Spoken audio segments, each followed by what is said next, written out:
Hi, quick video, persecution for a change. Sorry. I hope some of you by now are aware of the situation in Ethiopia, in the Tigray area, which is right to the top of the country, along the border of Eritrea and somewhat Sudan as well.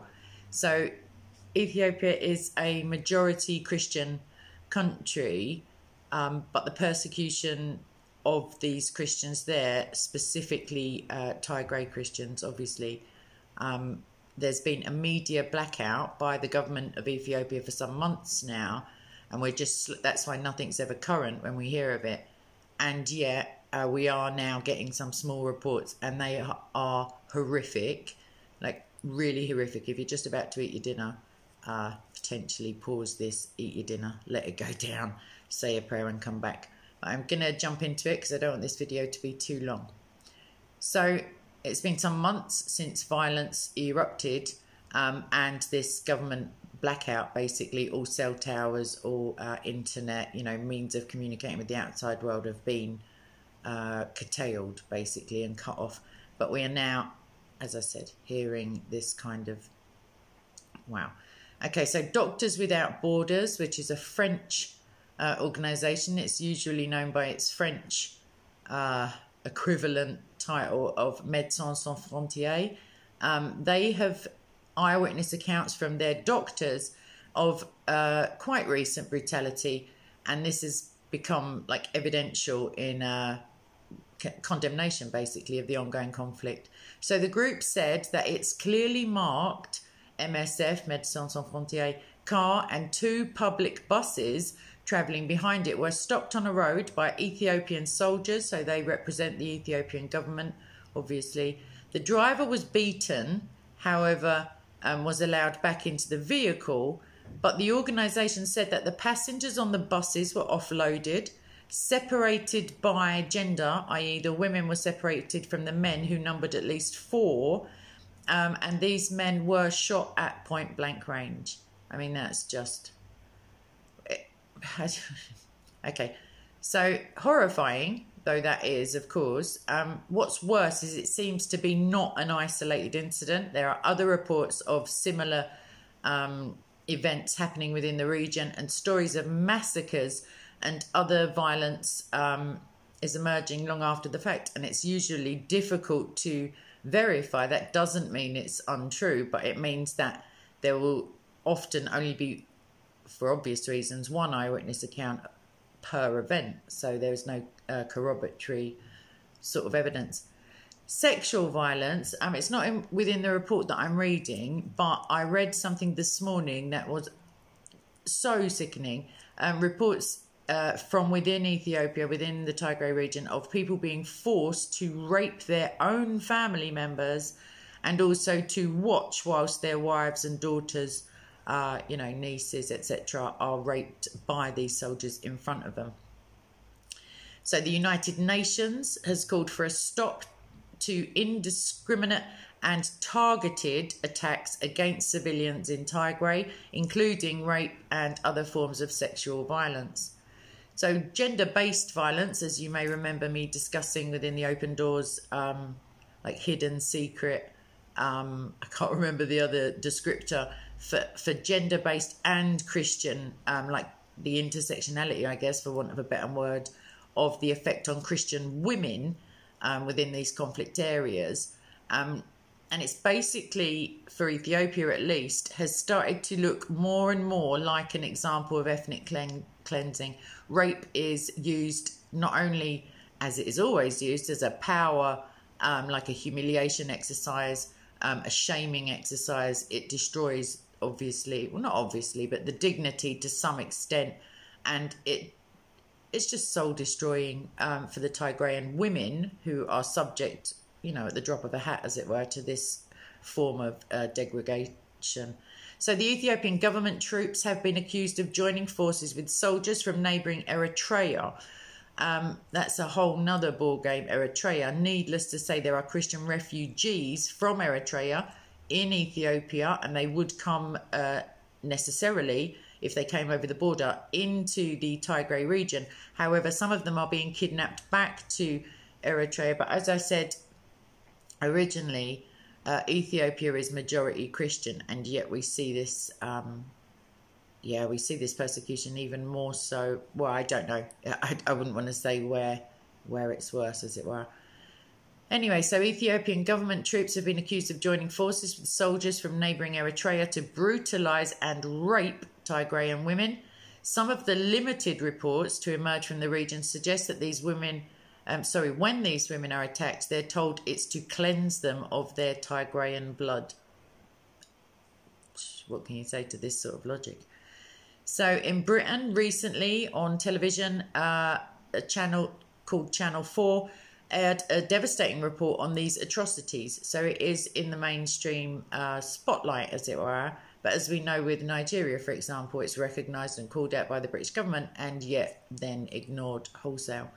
So one survivor recounted a 10-day ordeal to these people recording her story, during which she said that she and 5 other women were gang raped over a 10-day period by Eritrean soldiers. She said the troops joked and took photographs as they injected her with drugs, tied her, stripped her, stabbed her, and raped her repeatedly. Okay, so doctors who've treated Tigrayan women have said one woman's vagina was stuffed with nails, stones, and plastic. And I'm just going to run that one by you again in case you've just fallen off of your chair. Doctors, so these, I want to say people, but I'm going to say animals. Not only have they done that, but they've shameless enough to leave the woman in this, position, as it were, for when they are discovered and treated by doctors or reported on by doctors. Oh, please God. Right. So for the first time since the conflict began, Ethiopia's Prime Minister Abiy Ahmed has acknowledged that atrocities have been committed. Whoopee, someone get that man like a small prize. Saying any soldier found guilty of raping women or other war crimes would be held accountable. But as he said it, he also suggested that circumstances in the region were being exaggerated for propaganda. I imagine anti-governmental propaganda. But you don't need propaganda if it's happening there on the ground. So what is this conflict about? I'll just give you a short overview.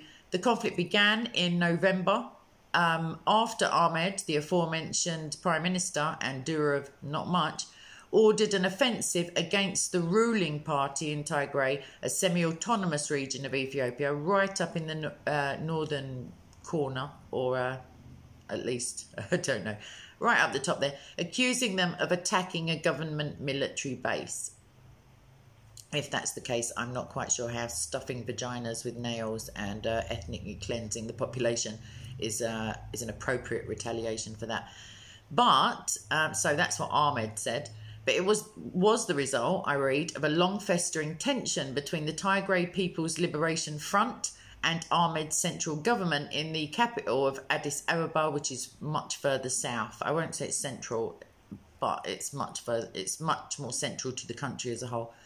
The People's Liberation Front used to be the ruling party of Ethiopia, dominating politics and enjoying disproportionate economic power, and that had gone on for several decades, and people oftentimes don't like to give away power, basically. So Abiy came to power in 2018 in the wake of widespread anti-government protests, and he immediately sought to increase the central government's control and minimise regional autonomy. What a shocker. So he came in as some sort of government abuses kind of guy, and immediately extended the remit of central government. So the People's Liberation Front officials were purged from the government, some being accused of corruption, and tension between these two entities has basically steadily grown since then, and the result is this huge armed conflict which began, as I said, 4 months ago. Eritrean forces crossing the border to join Abiy's troops, that's particularly worrying. That's outside they're not held to the same account, or, they have different views. Let's put it that way. So in 2019, you will love this one. Well, I do. In 2019, this same dude was awarded the Nobel Peace Prize for bringing the long war between Ethiopia and Eritrea to an end. Perhaps he just paused it. As recently as the Tuesday of the week that this report was written, and this is very recent, he and his government blatantly denied the presence of any Eritrean forces inside Ethiopia. But as the evidence was overwhelming, he's now been forced to admit that they had indeed crossed the border. He said they came because they were concerned they'd be attacked by their longtime foe, the People's Liberation Front, whose forces bore the brunt of the fighting during the Ethiopia-Eritrean War. If you fear you're going to be attacked, don't run into the conflict zone, is my small piece of advice. So Eritrea used to be a part of Ethiopia, but became a separate and somewhat independent nation, it seems, after the independence war of the early 90s. And then, again, war broke out between them in 1998. So it's still 23 years ago. Abiy said this week that Eritrea had promised its forces would pull back out when Ethiopia's military was able to control the border. No comment.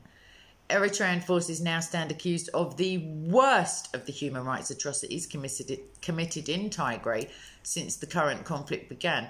I would suggest, though, that if that's coming from the Ethiopian government, it could just be a case of it makes them look better if they, argue that these people who were allegedly non-existent within their country up until like Tuesday are now the sole perpetrators or the worst offenders in the case of ethnic cleansing, rape of women, forcing men to rape their own family members. What can you say about that? What can you say about vaginas filled with nails and plastic and rocks? I mean, it takes a pretty dark heart to be involved in any form of ethnic cleansing / mass rape, murders, etc. But I would argue a pretty decent case for satanic influence, actually, but irrelevant. It's just atrocious, and many people are dying as a result of this conflict, and others. You may remember an Ark of the Covenant type story, I think from last month, where I can't remember now because I do this so often, something like 138 potentially Christians were killed, and they were also killed by other Christians. Let's not pretend that this is anything other than Christian persecution. And as I've said many times, I don't care who is persecuting them, even if it's other Christians. And part of the government forces will be Christian, in as much as it's a majority Christian country. So shame on them, actually. Okay, so I could go on to read about what the United States and Biden has said he's going to do, but to be fair, he may forget by tomorrow. So, yeah, that's your update on Ethiopia. Please do pray for them. Do pray for the Christians who are doing the fighting, regardless of what side they're on, especially, as is so often sadly the case. Please pray for Christian women and girls there because, as the Open Doors report clearly states, not only is their Christianity a demeaning factor, if that's at all possible, seeing as it's a glorified state, but they're doubly hard done by, as it were, just for being Christian.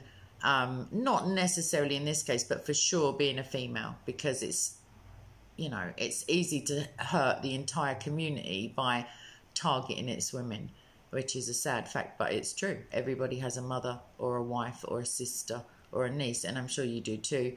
And just stop to think for one ghastly moment, and then wash your brain out, if these were your blood relatives. And while I'm not